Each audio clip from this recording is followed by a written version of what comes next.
No one wants What's to. up, man? How are you? Good, man. How are you? Meet Jamie. Well. Jamie meeting Ned. What's up, Ned? How are you? What's up, man? I'm like I said, Ned. I'm from a radio station here in Eastern Iowa called Rock 108, and we added Rose Pedal about a couple of weeks ago or so ago, and people are jamming it, man. Thank you, man. I love that. That makes me feel good. Yeah, dude. Absolutely. Finally, that we've reached a point where more people can hear our music. You guys are like you're like the proverbial speaker, if you will, that makes us broadcast to a larger audience, and I thank you for that. Yeah. In case you don't get enough thank yous, I'll be the one to thank you. I will take that, Jamie. I appreciate that. You appreciate that. Yes. Dude. Hell yes.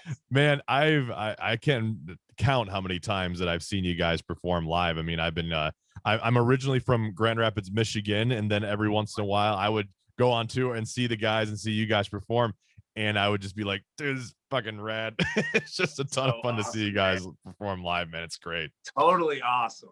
Yeah, man. Hell so yeah. I mean, I've kind of know a little bit of the history of Twiztid as well too, and your history as well too. You're from Detroit, aren't you? Yep. Hell yeah. Oh yeah, dude. Oh, Born and raised. Yeah, Hell yeah. Heading out to the D, man. So the first question I always ask people when it comes to it, because I've talked to a few fellow Detroiters. Okay. Coney dogs. Where's the best place to get a good coney dog? Man, I am tried and true National Coney Island. Mm-hmm. The one that we used to go to the most was on Gratiot. Okay. And I believe it was just like there's so many in Detroit. Everybody has a Coney Island. There's Nationals. There's the Coney Grill. Everybody has Coney in the title because it is synonymous with the greatest chili dogs in the world. So I would have to say National Coney Island. It's not about the dogs. It's about the chili. And my chili doesn't have any beans in it. Oh yeah. See. So some of my loved ones like to call it hot dog sauce because they make fun of me because my chili will never have any beans in it. People like beans. That's not for me. Yeah, it's not really my thing either. I mean, you got to have like that good mustard, some good crispy onions on it too, man. You gotta have it. It's the only way to do it, man. And I tell my fellow Iowans out here too, they're like, why are there coney dogs in Michigan? I'm like, dude, you don't even know, man.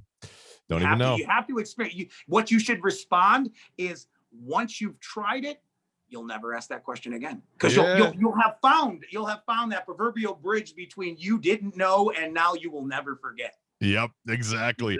And the same thing. I went to college at Eastern Michigan University in Ypsilanti, which people always call it Yipsy, but I'm like, no, it's Ipsy, dude. It's totally that's a Michigan thing. I don't know, but there was a Coney Island there, man, that I go out party all night, and then at like 3 a.m. in the morning, I'm like, just 2 conies, man, and some chili cheese fries, and I'd like pass out in the booth, you know.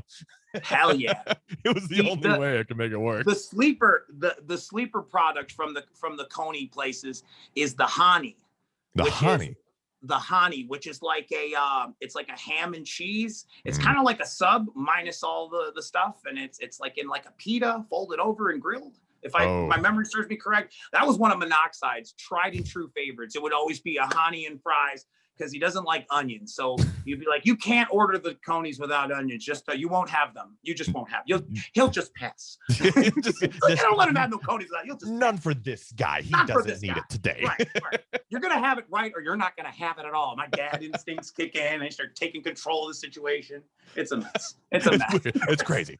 It's a crazy mess, dude. This is what's interesting about us. Like when Michiganders or former Michiganders like connect, it's like we all have a thing. Absolutely. We all know, and then and you know how it goes. Like, where are you from? Well, here, somewhere around here. You know, this. Everybody's got to do the hand. Yeah, of course. And it's like me when I call myself clock illiterate because if it's not digital, I can't tell time on it. So I'm also map illiterate. Right. So literally, I'm like, so you're somewhere in that tendon right there. That's where I'm at, right there. You know. But the fact that they know that it's that once I see that I'm like, it's a familiarity. Yeah. Well, now that we have this wonderful Michigan connection, man, it's so cool. Absolutely. To chat. Absolutely. Man. I mean, good. I've been in Iowa for about 5 years myself now. And I mean, I moved out here for radio because that's what us radio people do, man. And one of my things that, you know, when I was in Michigan and I would hang out with my fellow friends and, you know, a part of the Juggalo culture and whatnot. Mm-hmm. And now, and the fact that they're like, you're interviewing Twiztid. I'm like, and they're like, that's interesting. I'm like, dude, I never thought I would be doing that too, because Twiztid has developed into this kind of this rock thing, and they're creating these sweet hooks and this amalgamation of rap and rock, and it's just working out. And you have this new song that's coming out on their album called Unlikely Prescription, right? Yes, sir. And that's coming out on that. So I mean, what kind of got that whole thing, and why all of a sudden the kind of move towards the rock world? I mean, what is the inspiration in that?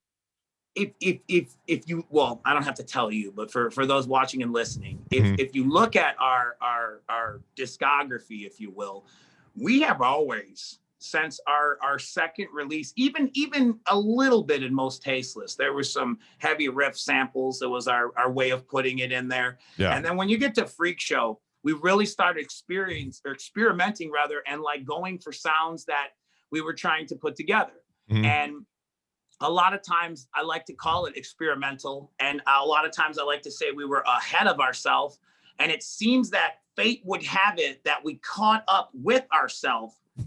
I think, I hope that we caught up with ourselves. And that's why we're doing this right now, because we've found the formula where Paul and I get to do something else that we enjoy doing and do it to a level of, is it goodness or wellness? Do it to a level of good enough, not good enough, good to where people can be like, you know, this could be with everything else over here. Like there's no reason why this has to be in some dark closet or in the corner with the wet cigarette butts. This doesn't have to be. This could shine so much beautiful. Yeah. And it's like, so yeah, man, I honestly feel like that's it. So all of those times that we tried to, you know, circles and songs like that, you know what I mean? And it's like, places that we even tried to at one point do a side project called Black Magic. Again, I know you know, but for those, it's like it was our attempt to keep pushing boundaries, man, to always try to push boundaries on what we want to do musically and personally. And I think that I honestly feel blessed, and I feel like we are extremely thankful at this point to get to do all of those things, and again to do them well enough to where it gains accolades and attention from people like you and everyone listening, watching, and requesting and keeping what Paul and I do alive. Yeah, man. And you guys have been doing it for quite a while, man. You got well over 10 albums, a few EPs, and doing it up, man. You're staying busy. You're one of the more harder working bands out there, which is so cool to see. I appreciate that. No, we extremely love what we're doing, and we're thankful for the opportunities that we get, and we don't want to lose our momentum. Like we work hard to build up that momentum, and a lot of times I see that with people. So it's like in a sense, I've said this like for forever, but it still reigns true. We're always like a project or two ahead of. So by the time that the outside is listening to something and say, "Oh man, I love that," and I'm like, damn, they're just hearing that old stuff, and it's all new to you guys, and it's like, you know, and I'm like 2 steps ahead, which also becomes very conflicting too when you're trying to completely block out something and re-immerse yourself in something. Like we did a Freak Show Experience concert not too long ago, and we did the whole entire album cover to cover, everything, and going back and immersing yourself in that material that is forever ago, quite frankly.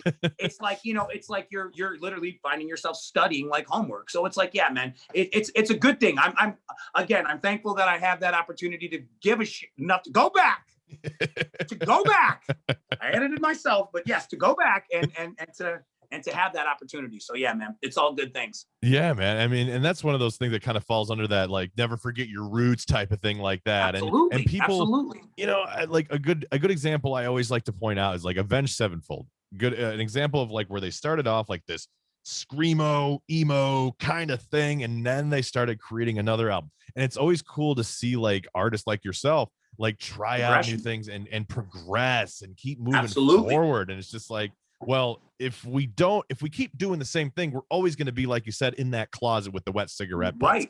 And and it's like you want to move forward because you want to not only move forward as an artist, but it's like, I want to try things, man. And like, you know, I want to try on new hats. I want to try on new tattoos, whatever. You're right. No, you're absolutely right. And that's a real artist always wants to grow. Yeah. And we've said that a million times too. Like if you just want the same album we did before, or I hate when people do that. Like a great example is I love Bring Me the Horizon. And they're a great example of something that I like to what Paul and I are doing, which is experimenting and breaking boundaries and doing obviously what I don't know them personally, so I have to assume what I assume they love.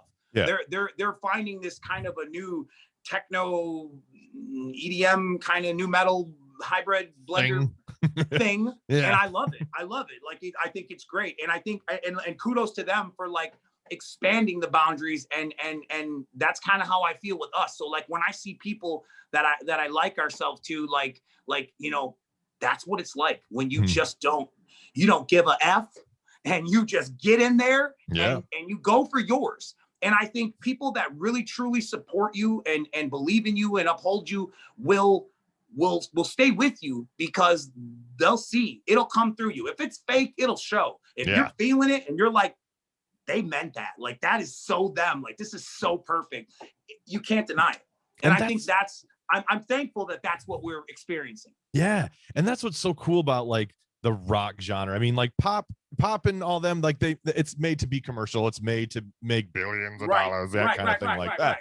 But that's why rock and hip hop and rap and whatever it may be are so personal and it connects. And since me being the big rock guy that I am, I mean, like you look at a video like Breaking Benjamin or Bring Me the Horizon, they might get like, I don't know, 1 million views or something like that on YouTube. Sure. But then what's her face, pop artist galore, releases it for 30 minutes, got 4 trillion views, but it's the same thing. It's the same thing. It's like I agree. And to see you and raise your fact, I can't tell you how many rock songs have been literally part of my life soundtrack. Albums that have brought me back from crazy, albums that have kept me in the right mind zone, songs, compositions, like I could go for days, but it's like I know how effective it's been in my life and how it's been a tool to help me. So to hear people find that in our music, it's like I get it. You know what I mean? I'm proud that you can that song is your theme song, or that's the song you put on in your last 20 minutes of exercise, and you go big or you go home. You know, you're getting it. You know what I mean? It's like to have that music there to cheer you on. It's like I just think that's what it's all about.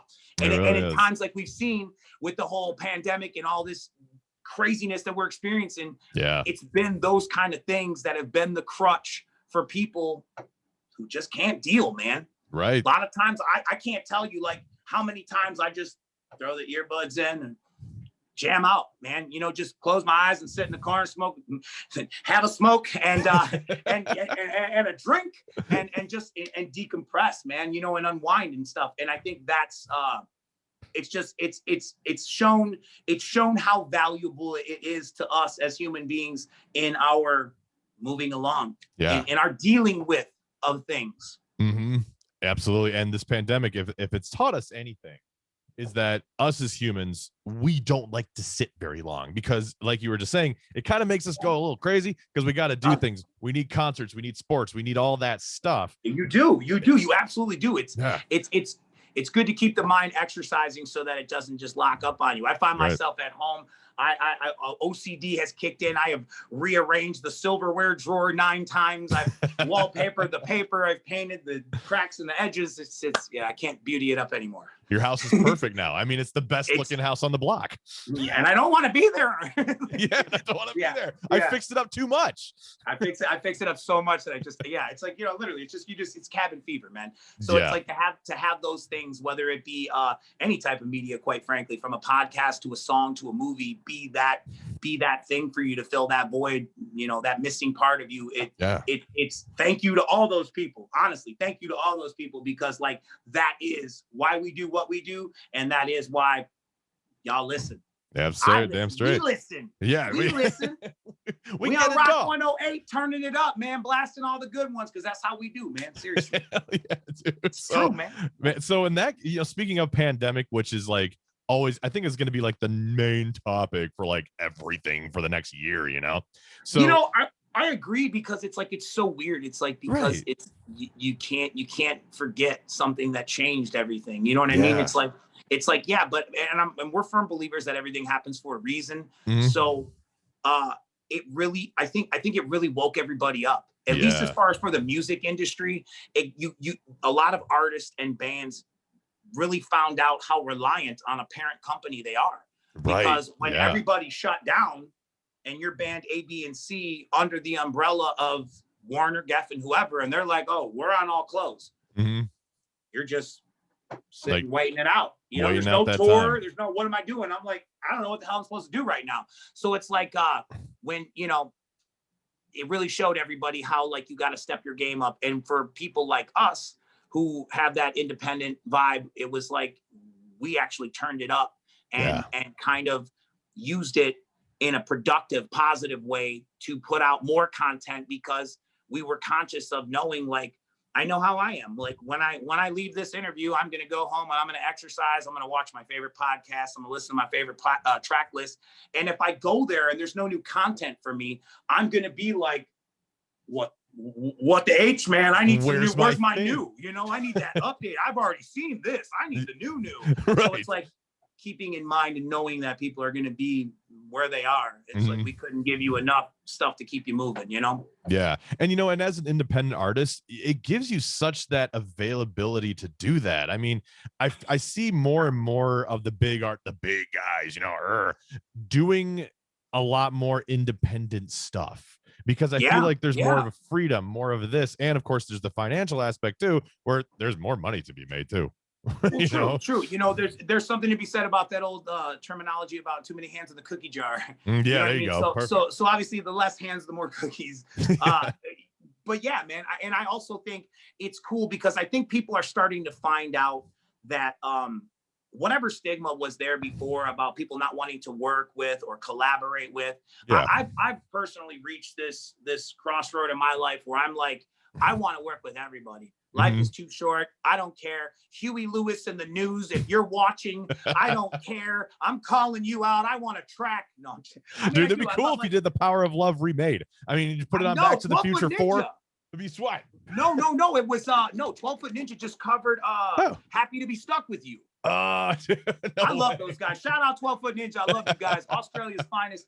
But yeah, man, it's great to see people that are, again, crossing those boundaries, man. Yeah. You are not in a box. Don't let your listeners or yourself put you in a box, because that's when you have a ceiling, man. There is none of that. When you be a free spirit and you go out there and you make that music that's going to change the world, and don't have your hang-ups. Put your hang-ups in your closet and get in that microphone booth and do it. Do it. Can you do like fucking motivational speaking at some point? Can that be a thing, Jamie? You know what? If I would love to, I would absolutely love to, because I think that sometimes people think the same things I say. They just I notice that people don't they need some sort of a cosign. Right. You know, you're thinking I'm hungry and I'm like, you know what, I'm going to Burger King and want a Whopper. You were like, yes, I do. Yeah. And that's just, you see what I mean? It's like, it's just that you need that cosign, man. And I think that's a lot of how we can help people, I guess, to keep pushing, man. Yeah, absolutely. And you know, that's so cool and so refreshing to hear too, because you know, in today's digital world, everyone feels as though, like you said, they have to be in this box. This is all you can do. Because we love throwing out examples today. One of them is the Theory of a Dead Man. Theory of a Dead Man, now known as, they just like to go by Theory now, which is perfectly fine, whatever. But their song RX, which was a couple of years ago, no guitars, nothing like that. And it was just like, and it was one of their biggest hits. And it's just like, yes, look outside the box sometimes. For real. You never know. Seriously, because, and that's the thing. And I love that too, because people will always say like, and it's not just us. I hear it across the board. Your music changed my life. Your music saved me. This, that, and the other. And I always say that if what you're saying is in fact true, wouldn't you want more people to be saved? If you have the cure to cancer or AIDS, you're just going to keep it for yourself. Why would you not be like, hey, everybody over here, the cure and everything, you know, let everybody know. If it helped you, it could help anyone. So it's like, that's the thing. I'm with that. So I love when we have dedicated listeners putting other people on, or people being like, yo, man, I went and seen you guys on the Warped Tour and I told a friend and now we love you guys. You know, it's like, it's that kind of exposure to something that can bring you into the fold, man. Yeah, just he told his friend, he told their friend, and it just keeps kind of going on, you know. For real, man. It's like, and I think that those are the kind of things that, you know, that really keep it pushing, man. Yeah. And ultimately, that's how I ended up seeing you too. I mean, I went with my friends to an ICP show. You guys are opening up, and I'm like, dude, it's fucking rad. I ended up buying Seriously. T-shirt that night. That's so dope. I love that. And it's like, and I think that's kind of like the how it gets started. And once you're like accustomed to being a part of that relationship where now you know what I mean? It's like you're part of the fold, you're part of the family. And I think that it's like you almost want other people to come over and you'd be like, you have to see this show. It's called Walking Dead and there's zombies and everyone, you'll love it. Yeah. You know what I mean? It's like now everybody knows and now you got something to talk about. You have something in common. So that being said, after doing a little bit of research, because hey, that's what I try to do, try to make sure I'm prepped. Fair enough. You see this T-shirt, right? Dude. I do. I've been peeping it since you got on. Yes, okay. I see it good and clear. So going what you were just saying with the fans that, and we all just understand when you start loving a certain thing, whether it be a band or whatever it may be. Kiss is one of those bands that has inspired so many people that once you see them live, you listen to their songs, you just kind of get it. And that has been the same thing for me since I want to say like 1999 when I first even heard about Kiss, but which is much later in their career. But you know, awesome, 1999, awesome. Man, and it's just something like. So, what do you remember the first time you have? I'm guessing you've seen them. Do you remember the first time you saw them? No. Fun fact. I've never seen them. Mike Clark, who is a personal friend of mine, old school producer for Us and the Clowns and everybody back in that era. He, like an SOB, went to go see them, and he calls me, and he's like, Madrox, listen. And it's just the phone. Have fun. And you're like, I'm like, you know what? I'm just like, F you. I'm jealous. I'm super jelly. Like, yeah, man. I never got to see them, but the first time that I came into touch with them was when I was allowed to buy my first record, and I bought Rock and Roll Over. And we're literally talking a 12-inch record, and I took it home and I put it on my little, I think at the time I had a Superhero. I had not yet had the Kiss record player that came out later. Right, yeah, because they put their name on everything. Which I got that too. Thank you, a coin for all the merchandising goodness. Yes. Yep. But yeah, man, you know what I mean? It's like, and I had no idea that all the songs were about sex. They were all about chicks. I was intrigued by how they were larger than life, how they looked like comic book characters that came out of a comic book and were just on stage. I was attracted to the idea that each one was assigned a color and a character, like Space Ace had the blue behind him, and Peter Criss was the, and it was just, I got it. Yeah. But it was unspoken, and I got all the points of light. I got them all. I was all in tune, and I'm like, bam. And it grew from there. And next thing you know, I had the Mego dolls, and like if I could have had a tattoo at that time, I probably would have got Gene Simmons. Of course. There, biggest white. No, but yeah, you know what I mean? It's like I think it's cool. And again, everything happens for a reason. It showed me that you can be a persona that can be larger than life. And you can also be the other half of that and still be just as effective. Yeah. I didn't know that though at the beginning. Now I know that, but that only comes once you've cut your groove. You know what I mean? Well, you're still trying to make a mark. It's harder to be able to split the two. But once you have something established, then you can be like, it's cool to see Alice Cooper golfing. That's cool to me. I don't give a ass. That's cool. You know what I mean? It just shows me that he can be normal too, and he likes things that he has for himself. I don't like golf at all. I don't give a crap about golf, but I think it's cool that he likes it because he's allowed to like things. You know what I mean? I like that about things. I like that about people. I like that that zombie's a vegan and like I like things that people have that they're passionate about. You are allowed to be passionate about things, and I think that's cool. And I think that is part of who you are. That's part of your file card, man. That is part of what makes you an individual fingerprint. Yep, exactly. And dude, own it. And in the radio world, especially too, because a lot of people just assume, you turn on the microphone, you talk about the song, and you just get straight out. No big deal. But yes, there's so much more to it nowadays. And thanks to social media and whatnot, I'm considered the nerdy Ned. I mean, if you kind of look back here, you see like Atari and family video signs and all this crazy. Yes. My whole arm right is on. tattooed with video game stuff. I mean, and the more you share that with people, and you can tell when someone is oh, did I lose you? No, I'm still here. It's just he has a call coming through. I'm still with you. No worries. Hey, it's all right. I can still hear you, so you're good.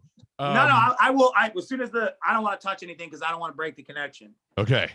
We're on. But yeah, no, we'll keep on talking. But okay. Yeah, no, sorry about that. But yeah, no worries. But when someone talks about something, about how passionate they are about something, and you can visually see that they're getting excited and visually feel like their energy kind of coming off of them, man, there's just something way more intoxicating about that than being like, I agree. Yeah, I love video games and comics and like I call those people like too cool for school. Like if again, you're allowed to be. I don't know what James Dean passage of cool y'all are looking at that I ain't allowed to like nothing. You are absolutely a lot right. Have things that you enjoy, do what you do, love what you do, and I think that's cool. And yeah, I agree with you. I think that's because a lot of times that's the connection. Like since we started off, I've always been very vocal about my love for Batman. And it's like, I feel in some senses that's brought a lot of Batman fans into what we do. And they're like, it's not really my cup of tea, but I love how you love it and you're so passionate about it. Like I've seen all different assets or facets of what it could be or how it comes together. But it's like, I love that you can share something with people because it makes it more than just they got a catchy tune. It's like, they got a catchy tune and they like wrestling and they love video games and they collect toys and comics. And it's like, yeah, man, we're just like you. We're just like you. You nerdy. You're just like me. How it goes, man. Makes it more personal again. And it does, dude. It does. It so very does. And I think that's why when we were able to go and do fun stuff like we did, Paul likes tennis shoes. So we made our own tennis shoe. We made Twiztid tennis shoes. I love toys. We have our Twiztid action figures now. I love comic books. We have our own comic book series through Source Point Press. It's like, I think that it's cool that we have been able to literally integrate all of our own personal likes into what we do to put that back out in hopes to like lay seeds in those, like in the comic book world now. Yeah. We're actual characters and there's a series and it's like, it's pretty cool. I think that's neat.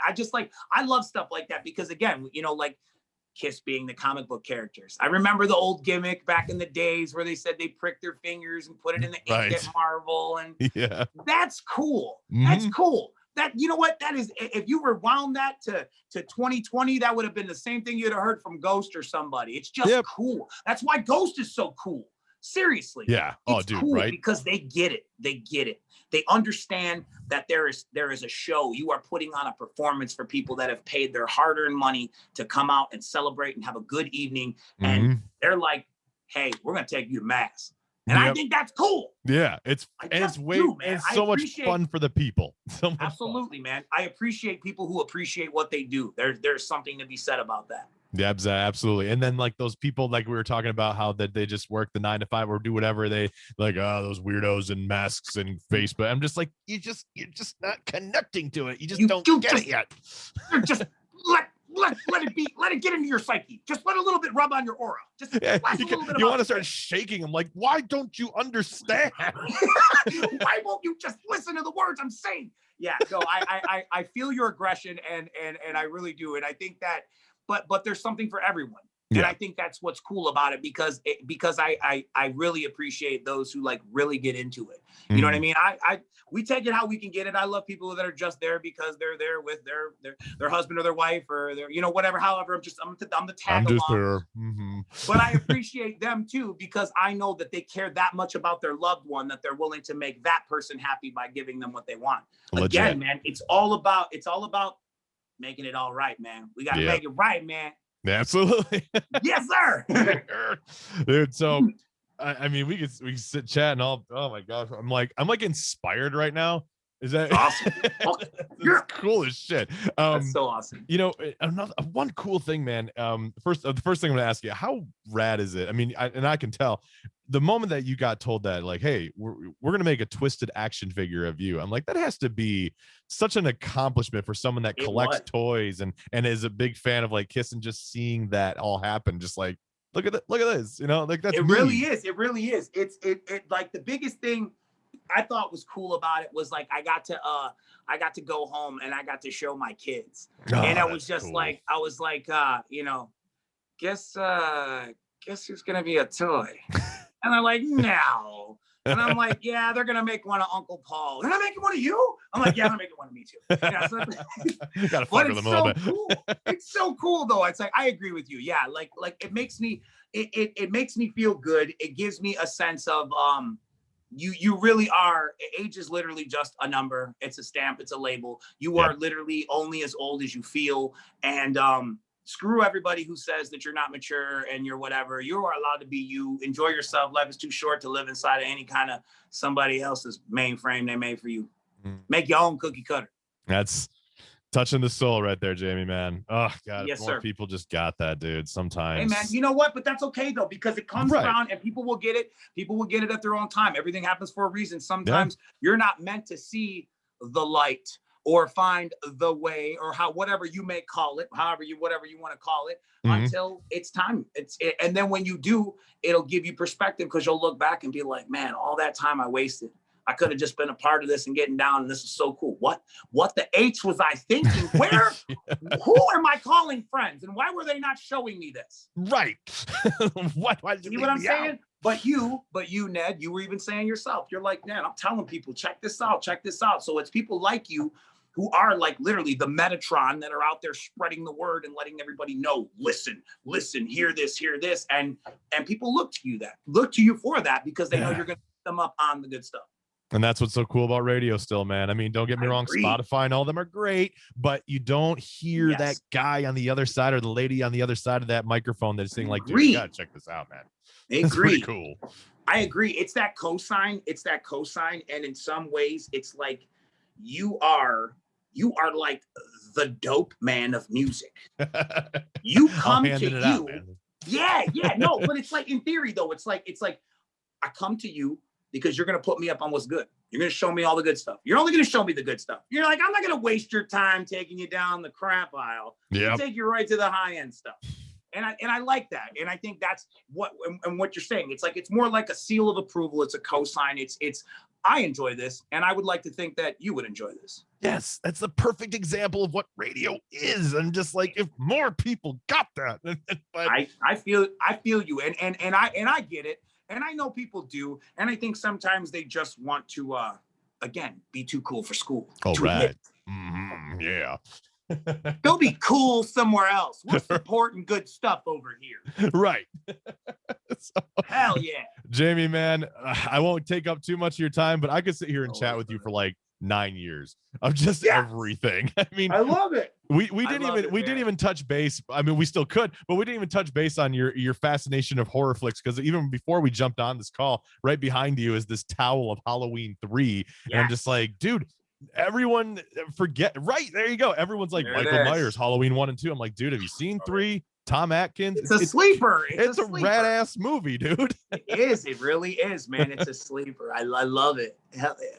It's still a classic, and I'm still a collector of old media. I just bought this. It's a VHS copy of Ghostbusters 2. Is that sealed? It is not sealed, man. I was like, kind of. I see it shining. I just okay. All right. Whoa. Hey, is it a Blockbuster rental? It is not. It is not. The reason I'm asking. Okay. Yeah. Because I don't watch television anymore. I am a YouTube person. Same. After a long day of studioing, I either go home and I watch claim sales in the comic book community through Elite Comics 11. Shout out to them. They have great claim sales and they're awesome. I watch that. I wind down, or I watch YouTube shows about people, and they show you about how they go to, they flip stuff and they buy stuff, and they'll go to like garage sales, and they're telling you, hey, look out for these little attributes that can take $20 VHS tape and put it into a $200 realm. If it's got the Be Kind Rewind, if it's got the, you know, and I find all that intriguing. Yeah, me too. It is intriguing to me because Paul and I used to be the flea market kids, and I just think that it's cool that passion and that collectability is still out there, that warrants, that allows us rather to make toys and comic books, because if there wasn't a community of people who still collected that stuff on a daily basis, there would be no reason for us to make it. So it's like, I love that kind of stuff. And I like when I hear people telling me about what's the short pack figure, or how you can tell if this is a good pop, or which one will be the grail. I just love people's opinions and perspective. It's kind of like what you do, but for toys. Right. They're giving me that cosign. They're telling me, they're putting me up on that knowledge, and I appreciate them for it. Yeah, I'm right with you on the YouTube thing. I mean, I don't even have regular TV. I'm watching someone else making content, and I'm just enjoying it. I agree, man. I really do, because it's props to those content creators, because they have a passion as well. And I'm like, I'm done with the corporate mumbo jumbo and the television series and seasons and whatever. I'm just like, whatever. I'm not hating. Right. You enjoy what you enjoy, but I will stick to my crap that I find comfortably numb for myself. No. Yes, I like what I like. Everybody likes what you like, man. It is what it is. Exactly, man. Jamie, dude, holy crap. This was one of my favorite coffee and corn tunes we've done so far. Man, hell yeah. Energized. I feel excited for the new album. I'm just like, yeah, now I get to go like do regular work. But right now, this was like the best. I don't know how many minutes we've been doing this, but the best bunch of minutes we've been doing this. I appreciate you, man. Thank you so much, Ned. I appreciate you. Absolutely. And thank you, Rock 108, for playing our song. We appreciate y'all and the support. Thank you to all the listeners out there who've been listening, requesting, calling in. Ned knows what's up. He's out there putting it down for you. He's letting you know what's up. He's talking to me now because he told me to come on here and let y'all know. So I'm here and I'm letting y'all know. We talked about a wonderful, many splendorful things. And I hope you got a little better insight on who I am. I hope you even learned a little bit more about who Ned is. A little bit, man. Just a little. I mean, no, but be honest. Are you a little more vocal than you are usually in interviews? I think so. I mean, I was just jamming and listening to this whole thing, and I'm just like, I love that. We can feed off of each other so well, and that's what it's all about. The science of it all, you know. That is what it's all about, my friend. It's a give and take relationship in this world, man. And I thank you for giving me a chance to take y'all on a ride. Hell yeah, man, Jamie. Before we call it a day, we have to do one little thing, because I have to make a blog and all that good shit. And so we have to take a quick 3-second still shot for the actual picture of the blog. So that way, when it's up there, it'll be like, oh, that's just the guy, you know? So, yeah, okay. All right, but so if you wanted to have like a cool face or a funny, I don't care what you do. I'm gonna grab I'll grab this Ghostbusters 2 VHS and I'll do something weird with that. So all right, in 3, 2, 1.